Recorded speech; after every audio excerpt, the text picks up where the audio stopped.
Ik zet nu het geurspoor uit. Tenminste, ik ben zelf het geurspoor. Ik heb mijn handschoen neergelegd, daar zit mijn geur aan. Iedereen verliest ongeveer 10.000 huidschilfers per minuut. Dus ik wapper eigenlijk een heel spoor achter me aan. En als het goed is, gaat Betty dat volgen. Nou, het mooie van speuren is, speuren hoef je een hond niet te leren. Het is een natuurlijke drift, dat kunnen ze. Doordat ze iets doen waar ze heel goed in zijn, vergroten ze hun zelfvertrouwen. Daarbij kunnen ze heel veel energie hierin kwijt en vloeien ze stress af.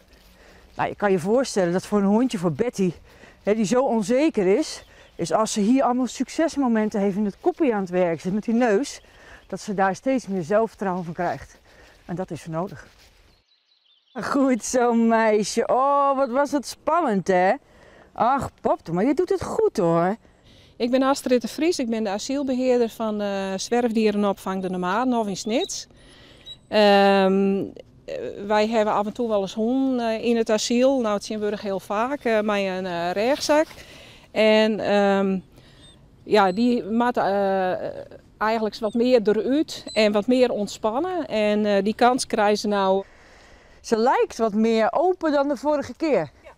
Minder spanning. En nou is dat bij haar natuurlijk altijd een beetje de vraag, maar ze lijkt wel.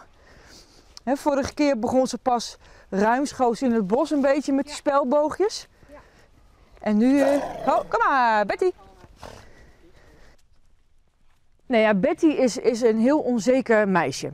Die vindt dingen spannend en die vindt dingen eng. En wat je kan doen als hond als je iets eng vindt, je komt in een situatie, je hebt 3 keuzes. Je kan vluchten, je kan bevriezen of je kan aanvallen.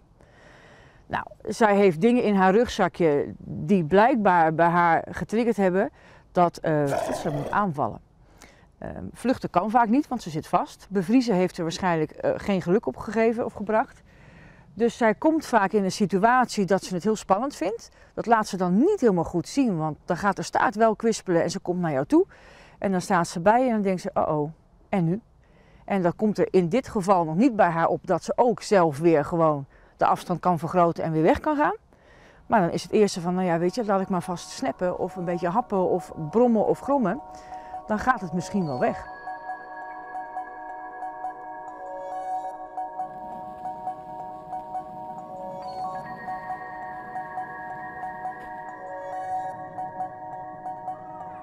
Het is nou even spannend natuurlijk, omdat er gefilmd wordt. Maar van de week ben ik al een keer eerder geweest en toen was ze eerst heel gespannen. En de zegt in de rin van het oeren dat ze steeds minder fronst en steeds blijer wordt en meer ontspant.